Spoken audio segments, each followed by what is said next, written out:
สวัสดีนักเรียนทุกคนยินดีต้อนรับเข้าสู่ภาคที่2การนำใช้ Microsoft Excel EP ที่8ฟังก์ชันพื้นฐานทั่วไปตอนที่3อยู่ใน EP นี้นักเรียนจะเรียนเกี่ยวกับฟังก์ชันทางสถิติคือ average count A count if max min และฟังก์ชัน lookup reference คือฟังก์ชัน VLOOKUP ให้นักเรียนเข้าไปคลิกใส่ที่ formula คลิกใส่ more function คลิกใส่ statistic ก็จะมี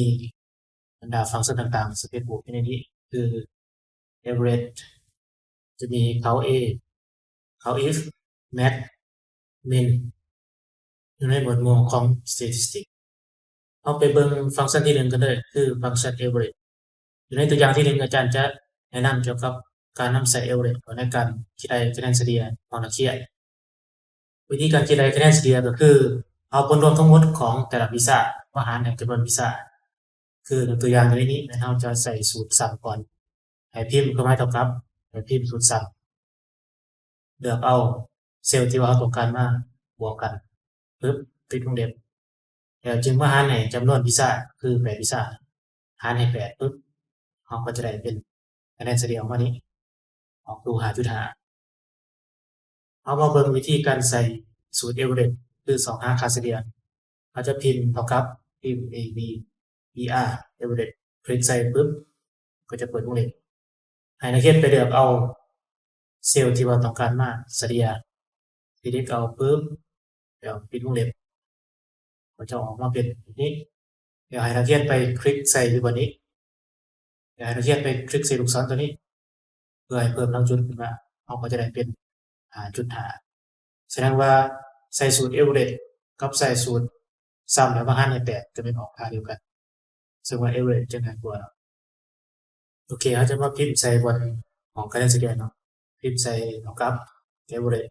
เลือกเอาเซลล์ที่ต้องการมาเฉลี่ยปึ๊บปิดวงเล็บก็จะออกเป็น5.5หลังจากนั้นนักเรียนไปคลิกใส่บนนี้บนเกมปุ่มบนนี้เป็นเครื่องหมายบวกสีดำแล้วคลิกระดับลงมาก็จะได้ตัวของด้วยแบบนี้เป็นคะแนนเฉลี่ยมาเบิ่งตัวอย่างตัวที่2ในการใส่สูตร average ตัวอย่างคือไฟล์ที่เป็นไฟล์ประชากรถ้าเราต้องการรู้จำนวนสมาชิกในครอบครัวโดยเฉลี่ยในบ้านนี้เราจะพิมพ์ใส่เท่ากับ2ตัวนี้ปึ๊บพิมพ์ average คลิกใส่เราจะเลือกเอาข้อมูลตัวนี้สมาชิกในครอบครัวนี้สิริพรนี้ปิดวงเล็บพอ enter ปึ๊บเราก็จะได้ดูประมาณนี้6กำลังจุดขึ้นก็เป็น6.8แสดงว่าในบ้านนี้โดยเฉลี่ยแล้วราคาเงินถึงอยู่6คนขอต่อไปไปเบิ่งวิธีการนำใส่ฟังก์ชันเขาหรือว่าการนับจำนวนที่เป็นตัวเลขยกตัวอย่างคือนี่เรามีตัวเลขประชากรเวลาเราคลิก select ลงมาปึ๊บโปรแกรมก็จะนับของอยู่บนนี้อยู่บนเบื้องขวามือเนาะอยู่บน status bar จะขึ้นเป็นตัวเลข60คือแสดงว่ามีอยู่60จำนวนตัวเลขแสดงว่ามีอยู่60ครอบครัวอย่างนี้ตัวอย่างอิงจากตัวเลขประชากรที่เรานับจะบ่แม่นการบวกกันก็คือ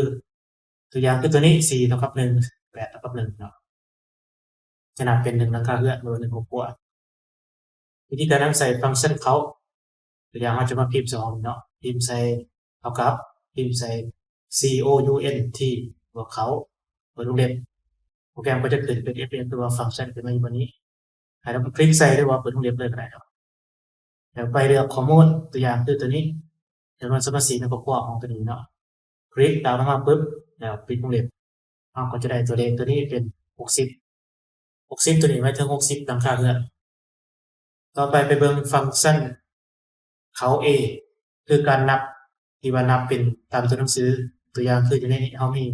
รายชื่อของหัวหน้าครอบครัวถ้าเราต้องการนับจำนวนว่ามีจักครอบครัวอาจจะใส่สูตรเขา A ลองนับดูเนาะอาจจะพิมพ์ใส่เท่ากับแล้วพิมพ์ใส่คำว่าเขา A เนาะมีตัว A ตัวนี้แล้วไปเลือกเอาข้อมูลที่เราต้องการจะนับคือรายชื่อหัวหน้าครอบครัวคลิก select ลงมาปึ๊บแล้วปิดวงเล็บเราก็จะได้ตัวเลขตัวนี้เป็น58ถ้าขึ้น58แสดงว่ามีบางห้องที่เราบ่ได้พิมพ์ชื่อหัวหน้าครอบครัวใส่เพราะว่าตัวเทิงมันออก60เอาไปเบิ่งว่าเราจะสังเกตเห็นอยู่ตารางมันจะมีห้องว่างตัวนี้คืออันดับที่3 วิธีการสอหาห้องว่างคืออาจารย์เคยสอนใน EP ผ่านมาคือการนำใส่สูตรฟิลเตอร์วิธีไปคลิกใส่ตัวนี้ Sort and Filter มันจะขึ้นเป็นลูกศรขึ้นมาอยู่บนนี้ให้คลิกใส่ห้องซื้อหัวหน้าพวกนี้เราก็จะเห็นตัวนี้เราจะติ๊กเอาจะเด็กออกเดี๋ยวเรามาดูปุ๊บเราจะติ๊กเอาอยู่บนนี้บน blank ก็คือหมายถึงห้องว่างแล้วคลิกใส่โอเคโปรแกรมก็จะเลือกเอา support ในห้องว่างขึ้นมานี้เราจะเห็นอยู่ที่อันดับที่3กับอันดับที่38คือภาษาอังกฤษพิมพ์ซื้อหัวหน้าพวกใส่ตัวอย่างให้นี่เราจะพิมพ์ใส่เป็นพอตกพอพิมพ์ใส่ปุ๊บหลังจากเราพิมพ์แล้วปุ๊บเราจะกดเอาฟิลเตอร์ออกคลิกใส่ clear filter เขาก็จะเห็นอยู่วันนี้อยู่บนเข้า A นะส่วนเข้า A นี้จะขึ้นเป็น60เพราะว่ามันจะนับจากวิ่งจากซื้อมันออกก่อนหลังจากเจ้าพิมพ์เสร็จแล้วมันจะขึ้นเป็น60แบบนี้ฟังก์ชันตัวนี้มันจะช่วยในการนับข้อมูลเป็นตัวเลขหรือว่าเป็นตัวหนังสือส่วนบุคคลก็ผิดพลาดในการพิมพ์ข้อมูลเขาสามารถตรวจสอบข้อมูลได้ง่ายขึ้น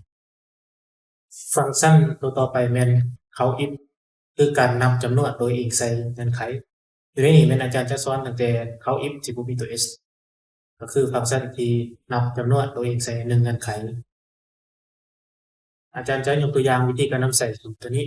สูตรเขาอิฟยกตัวอย่างเขาจะพูดว่าจำนวนคนในครอบครัวที่ว่ามี1คนในครอบครัวน่ะมีจักหลังคาเรือนมีจักครอบครัว2คนมีจักครอบครัว3คน4คน6คนต่อไปนี้มีจักครอบครัวโดยว่ารวมทั้งหมดแม่นมีอยู่60เขาจะไปเบิ่งวิธีการนำใส่สูตรกันเลยก่อนอื่นเราจะพิมพ์เท่ากับก่อนเนาะพิมพ์ใส่คำว่าเขา if แล้วบ่มีตัว s เนาะคลิกใส่แล้วให้นักเรียนไปคลิกใส่บนนี้ fx นี้ปึ๊บก็จะขึ้นเป็น pop up ขึ้นมานี้จะมี2ห้องให้เราใส่ข้อมูลคือคำว่า range กับ criteria range เป็นห้องที่ขอบเขตข้อมูลที่เราจะเอาไปคำนวณให้เราไปคลิก select เอาบนนี้ปึ๊บตัวนี้เนาะจำนวนตัวนี้มันสุภาษิตในครอบครัวและห้องที่2ห้อง criteria คือเงื่อนไขอยู่ในนี้แม่นเราจะไปคลิกใส่ห้องตัวนี้อีกหนึ่งนี้หมายถึงว่าในครอบครัวนี้มีอยู่1คนสมมุติเราพิมพ์ตัวเลขไปแล้วคลิกแล้วปึ๊บหลังจากนั้นให้เราไปคลิกใส่โอเคมันจะออกเป็น0แสดงว่าอยู่ในบ้านนี้บ่มีจักครอบครัวที่มี1คนหลังจากที่ว่าเราได้0แล้วมันต้องการจะ copy ไปใส่ห้องอื่นแม่นเราจะต้องไปลองเซลล์ตัวนี้ก่อนคือยกตัวอย่างตัวนี้43กับ462นี้ให้นักเรียนไปคลิกใส่อยู่บนห้องนี้ตัว43เนาะเซลล์43คลิกใส่ปึ๊บแล้วกดถ้าเป็นในโน้ตบุ๊กเป็นกดฟังก์ชันของ F4 หรือว่ากด F4 ในคีย์บอร์ดกดปุ๊บจะมีเครื่องหมาย$4 $3แต่ตัวที่2ก็เช่นเดียวกันเราจะไปคลิกใส่ปุ๊บแล้วกด F4 ไว้ปุ๊บก็จะขึ้นเป็นลักษณะแบบนี้หลังจากนั้นนะครับกด Enter เนาะแล้วให้นักเรียนเดินเมาส์ลงมาใส่บนรูปนี้เป็นเครื่องหมายบวกสีดำคลิกเดี๋ยวรับไปบนขวาปุ๊บเราก็จะได้เป็นแบบนี้ก็คือออกอยู่ตัวนี้ออกอยู่3มันจะเป็นการ copy สูตรมาซึ่งว่าเอาเขตการคำนวณอันนี้คือเก่าเนาะคือ range นี่คือเก่าตัวที่เปลี่ยนก็คืออยู่เท่านี้คือห้องตัวนี้เนาะ1 2 3นี้มันจะเปลี่ยนไปตามที่เรา copy ไปคือตัวนี้จะเปลี่ยนตัวอีก2นี้คือ D กับ11หลังจากนั้นเราก็สามารถคลิกไปลากไปบนเลยเนาะปึ๊บเป็นหอนสุดปุ๊บเราก็จะได้ข้อมูลจำนวนหลังคาเรือนที่ว่ามีประชากรจำนวนจักคนส่วนประชากร1คนบ่มีจักครอบครัว2คนมีอยู่3คนมีอยู่5ครอบครัว4คนมีอยู่5ซึ่งว่ารวมกันทั้งหมดจะออกอยู่60ไปเบิ่งตัวอย่างตัวต่อไปในการนำใส่เอาอิฟตัวอย่างคืออยู่ในนี้เป็นข้อมูลมีการแปลงระดับแล้วคือนิว1 2 3แบบนี้155หมายถึงนิวที่1คือมีจำนวนคน155เป็นอันดับที่1 651เป็นอันดับที่2อันดับที่3แม่นใหญ่กว่า11ขึ้นไปคือใหญ่กว่าหรือเท่ากับ12ขึ้นไปเนาะอันนี้อาจารย์จะใส่ข้อมูลไว้คือใส่แต่ละขั้นนี้วิธีการแม่นเราจะพิมพ์ใส่เท่ากับอยู่บนนี้พิมพ์ใส่เข้า if เลือกเอาเข้า if ปึ๊บไปคลิกใส่ ss อยู่บนห้อง range เราจะมาเลือกเอาข้อมูลตัวนี้คือตัวนี้ของ level นี้มารับนี้คลิก select มาปึ๊บเดี๋ยวให้นักเรียนไปล็อกเซลล์ไว้ก็คือคลิกใส่บน E3 นี้กด F4 คลิกใส่บน E61 นี้กด F4 อยู่บนห้อง criteria เราจะไปคลิกใส่คำว่า level ที่1คือระดับที่1ตัวนี้แล้วไปคลิกใส่โอเคประเด็นก็จะออกอยู่22แสดงว่าครอบครัวใดที่มีสมาชิกในครอบครัว1-5 คนมีอยู่22ครอบครัวคลิกไปแล้วอันนี้เราก็จะได้เป็นเลเวลที่2ก็คือออกอยู่36 6-11 คนมีอยู่36ครอบครัวคลิกไปแล้วอีกตัวนี้หมายกว่า11คือ12คนขึ้นไปนี้จะมีอยู่จากครอบครัวปึ๊บจะออกตัว1คลิก select ปึ๊บอยู่ในนี้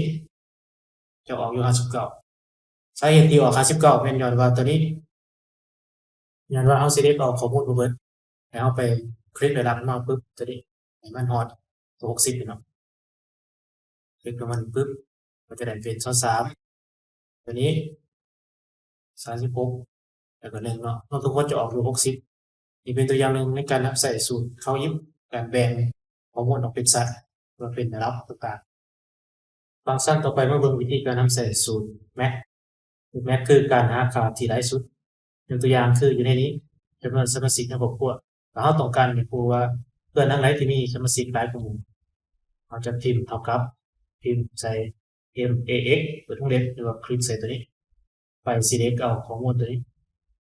หลังจากนั้น select แล้วปึ๊บปิดวงเล็บ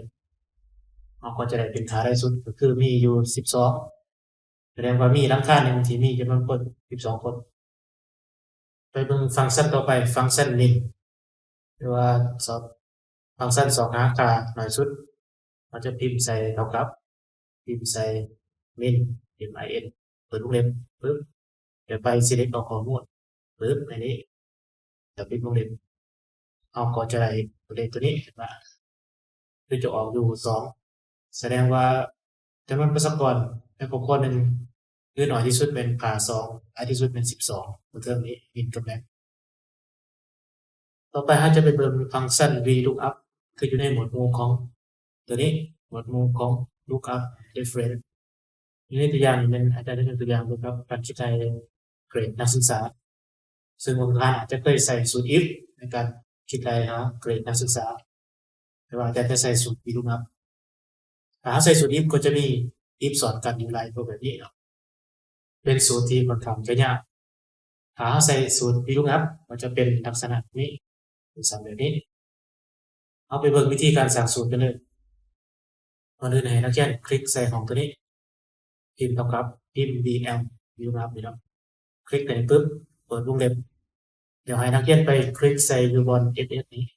ก็จะขึ้นเป็นหน้าตาขึ้นมาแบบนี้อยู่ห้องที่1 lookup value คือห้อง lookup value นี้แม่นห้องที่เราจะเอาค่าที่มากำหนดก็คือเราจะเอาคะแนนเฉลี่ยมาเป็นตัวกำหนดคือห้องนี้ห้องที่2 table array หมายถึงขอบเขตข้อมูลที่เราจะเอามาเป็นตัวอ้างอิงคือเกรดนี้ทีนี้อาจารย์ได้สร้างตารางคือ grade range อยู่ในซีตัวข้างนี้ให้เราไปคลิกใส่ตัวนี้ grade range ปึ๊บแล้ว select เอาตัวนี้3ห้องเลยเนาะหลังจากที่ว่าเราเลือกตารางแล้วแม่นสิ่งที่สำคัญคือนักเรียนจะต้องลองเซลล์ไว้ให้เราคลิกใส่บนตัวนี้ B3 นี้แล้วกด F4 คลิกใส่ D11 กด F4 เพื่อเป็นการลองเซลล์ไว้มันขึ้นเป็นลักษณะแบบนี้มาเบิ่งห้องตัวที่3 column index number หมายถึงตัวเลขที่ว่าอ้างอิงจากคอลัมน์ตัวอย่างคืออยู่ในนี้แม่นอยู่ในซีทตัวที่2นี้ตัวเกรดนักศึกษานี้เราจะมีอยู่3ห้องเราจะนับเป็น1 2 3ตัวนี้เราจะให้ออกอยู่บนห้องตัวนี้ตัวไม้สีนี้คือ ABCD เนาะตัวนี้ที่3คือเป็นคอลัมน์ที่3เพราะฉะนั้นตัวเลขตัวนี้ column index number จะใส่เป็นเลข3ว่าเราใส่ตัวเลขบ่ถูกอาจจะใส่เป็น1 2ผลลัพธ์มันก็จะออกแตกต่างไปในนี้เราจะต้องใส่เป็นเลข3ประเด็นสำคัญของตัวที่3นี้ก็คือเราจะต้องใส่หมายเลขแม่นนับอ้างอิงจากตารางที่เราเลือก ตัวห้องที่2ครับจากห้อง table array เอาเลือกจากห้องจากคอลัมน์เอาเลือก3คอลัมน์เพราะฉะนั้นไปสายหางขวาคือ1 2 3ห้องที่3ให้เป็นห้องที่ผลลัพธ์จะเป็นแบบนี้ไปเบิ่งห้องตัวที่4 range lookup มันจะมีค่าคำว่า true กับ false จริงๆกับบ่จริงค่า1เป็น true 0เป็น false อันนี้เขาจะใส่เป็นเด็ก1ไว้หลังจากนั้นให้นักเรียนไปคลิกใส่ที่โอเคตัวนี้มันจะออกเป็น4ให้เฮาคลิกลากลงมาปึ๊บเฮาก็จะได้เลยนักศึกษาแบบนี้ซึ่งคือกันกับสูตรอิฐเอามาทดลองเปลี่ยนของเราตัวนี้ถ้าเฮาเปลี่ยนตัวเลขตัวนี้เป็นนี้ก็จะได้ FF คือกันไปเบิ่งตัวอย่างตัวที่2ในการนำใส่สูตรที่ลุงครับนี่อาจารย์ให้สร้างใบเสนอราคาไว้เวลาเฮาสร้างใบเสนอราคาแน่นอนว่าจะต้องมีรายการสินค้ามีราคาสินค้าเวลาเฮาคลิกใส่รายการปึ๊บจะให้มันเป็นราคาของรายการสินค้านั้นๆนี่อาจารย์ให้สร้างชิ้นหนึ่งก็คือมีรายการมีราคา1 บาทมีราคา1ขีดแบบนี้ก่อนอื่นให้นักเรียนไปสร้างที่รายการก่อนไปคลิกใส่ห้องตัวนี้ตัวซิปใบเสนอราคานี้คลิกใส่ห้องรายการปึ๊บคลิก select ลงมานี่ปึ๊บแล้วไปคลิกใส่ data คลิกใส่ data validation ซึ่งหัวข้อนี้เป็นอาจารย์เคยสอนไว้ใน EP ที่3ของภาคที่2ให้เฮาไปเลือกเอาที่ตัวนี้ตัววันนี้ไปเลือกเป็น list ด้วยตัวบน sort ไปเลือกเอาของหมดคืออยู่ใน sheet ตัวนี้ EP โปรดักต์นี้ปึ๊บคลิก select เอารายการสินค้านี้คลิกใส่โอเคปึ๊บเฮาก็เย็นลูกศรตัวนี้มาเป็นรายการสินค้าแต่เวลาเฮาคลิกราคาจะบ่ทันขึ้นมาแล้วแล้วคลิกใส่ห้องราคานี่ปึ๊บเพื่อจะใส่สูตร VLOOKUP เราจะพิมพ์ใส่ตัวนี้ต่อครับแล้วพิมพ์ใส่คำว่า VLOOKUP คลิกเสร็จปึ๊บเดี๋ยวให้นักเรียนไปคลิกใส่บน FF ตัวของที่1 lookup value เราจะไปเรียกเอาข้อมูลก็คือขอบเขตตัวนี้ตัวเป็นตัวอ้างอิงคือในการสินค้านี้ของที่2 table array เราจะต้องไปเลือกเอาตัวนี้ G product นี้และเลือกเอาอยู่3ห้องก็คือรายการสินค้า9 บาทนะครับจีหลังจากนั้นให้นักเรียนไปล็อกเซลล์ข้อมูลไว้เราจะกดฟังก์ชัน F4 เนาะอยู่บน D4 นี้กับ D2 กดไปปึ๊บก็จะเกิดเป็นสัญลักษณ์แบบนี้อาจารย์จะมาให้ขอบเขตให้เบิ่งเนาะอันนี้คือโปรแกรมจะล็อกเอาขอบเขตตัวนี้อันนี้ตัวนี้เอาจะนับจากสายหางขวาคือ1ตัวนี้เป็นคอลัมน์ที่1ราคาเงินบาทเป็นเลข2ราคาเงินกีบเป็นเลข3ซึ่งตัวนี้จะเป็นตัวอ้างอิงในคอลัมน์ index number ถ้าเราต้องการจะให้เป็นราคาเงินบาทจะพิมพ์ใส่ตัวนี้เป็นเลข2ถ้าต้องการเป็นเงินกีบก็จะพิมพ์ใส่เป็นเลข3ตัวนี้คอลัมน์ index เราต้องการเป็นเงินกีบปึ๊บเราจะพิมพ์ใส่เลข3ตัวบน range lookup มันจะพิมพ์ใส่เลข1คือเป็นค่าจริง true เอามาลองเบิ่งคลิกใส่ตัวนี้ปึ๊บราคามันจะเปลี่ยนตามรายการสินค้าจำนวนปึ๊บตัวนี้มูลค่ามันจะเปลี่ยนรายการตัวนี้ปึ๊บก็จะเป็นราคารายการตัวใหม่เปลี่ยนราคาแล้วก็จะมาใส่สูตรซ้ำเป็นนัดรวมรุ่นต่างๆก็จะมาบวกลบคูณหารเอาแต่มูลค่าทั้งหมดก็จะออกเป็นตัวนี้แต่อยู่บนห้องนี้จำนวนเงินเป็นตัวหนังสือในรายการเขียนโค้ดไปเนาะจะออกเป็นตัวหนังสือแบบอัตโนมัติให้เวลานักเรียนดาวน์โหลดไฟล์ตัวอย่างจากอาจารย์ไปก็สามารถทำใส่ได้เลยสิ่งที่นักเรียนได้เรียนในภาคที่2การนำใช้ Microsoft Excel EP ที่8ฟังก์ชันพื้นฐานทั่วไปตอนที่3นักเรียนได้เรียนเกี่ยวกับฟังก์ชันทางสถิติคือฟังก์ชันที่1เป็นฟังก์ชัน average ค่าเฉลี่ยตัวที่2เป็นcount คือเป็นการนับจากตัวเลข